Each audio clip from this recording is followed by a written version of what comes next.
आज का ये जो वीडियो है वो देवशयनी एकादशी व्रत के ऊपर है।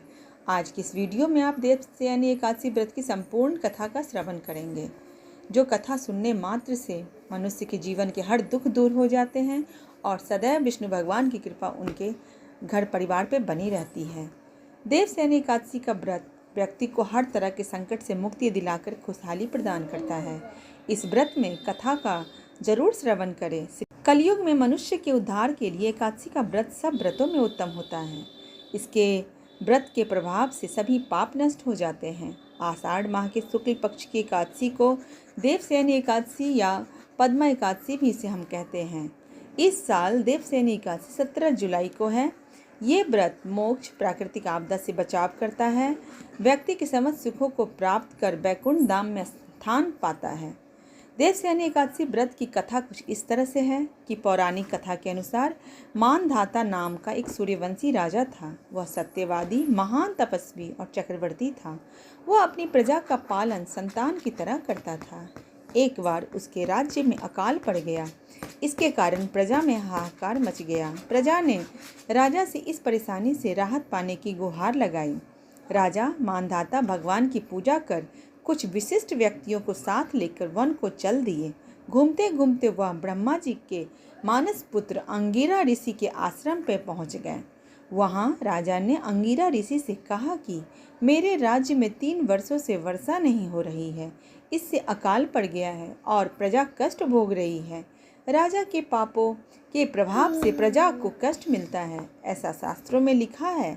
मैं धर्मानुसार राज्य करता हूँ, फिर यह अकाल कैसे पड़ गया? आप कृपा कर मेरी समस्या का निवारण के लिए कोई उपाय बताएं। अंगिर ऋषि बोले, इस युग में केवल ब्राह्मणों को ही तप करने, वेद पढ़ने का अधिकार है, लेकिन राजा आपके राज्य में एक शूद्र तप कर रहा है। इसी दोष के कारण आपके राज्य में वर्षा नहीं हो रही है। अगर आप प्रजा का कल्याण चाहते हैं तो शीघ्र ही उस शूद्र का वध करवा दें।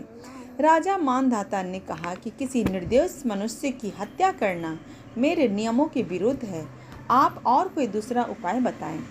ऋषि ने राजा से आषाढ़ माह के शुक्ल पक्ष की देवशयनी नाम की एकादशी का विधान पूर्वक व्रत करने को कहा। वे बोले, इस व्रत के प्रभाव से तुम्हारे राज्य में बारिश होगी और प्रजा भी पहले की तरह सुखी जीवन यापन कर पाएगी। राजा ने देवशयनी एकादशी का व्रत पूजन का नियम है उसे विधि विधान से किया और उनके अनुसार या उनकी आज्ञा का पालन कर पूजा को विधिवत पूरा किया, जिसके प्रताप से राज्य में फिर से खुशहाली लौट आई। कहते हैं मोक्ष की इच्छा रखने वाले मनुष्य को इस एकादशी का व्रत जरूर करना चाहिए। देवशयनी एकादशी व्रत के प्रभाव से राजा भी पहले से धनवान हो गया, उसकी प्रजा भी खुशहाल जीवन व्यतीत करने लगी और प्रजा में खुशियाँ लौट आई। इस तरह एकादशी व्रत बहुत ही पावन और पुण्य है। श्री हरि भगवान विष्णु जी जो भी भक्तगण इस कथा को सुनते हैं, सुनाते हैं, सभी पे भगवान विष्णु अपनी कृपा सदैव बना के रखते हैं। बोल नमो भगवते वासुदेवाय नमः। आप सब पे श्री हरि भगवान विष्णु जी की कृपा सदैव बनी रहे। देवशयनी एकादशी जो कि 17 जुलाई को है, इसकी जो शुरुआत है वो 16 जुलाई को ही होगी। 16 जुलाई को इसकी जो तिथि है वो रात को 8:33 से शुरू होगी और सुबह 17 जुलाई को रात के 9:02 तक रहेगा। तो इसका उदया तिथि को मान्य रखते हुए एकादशी व्रत 17 जुलाई को होगा और इसका पारण 18 जुलाई को सुबह 5:35 से सुबह 8:20 के मध्य में करें। तो इस तरह अपने व्रत को भी टाइम पे करें मुहूर्त में और अपने पारण को भी मुहूर्त के अनुसार ही करें। आप सबका व्रत मंगलमय हो।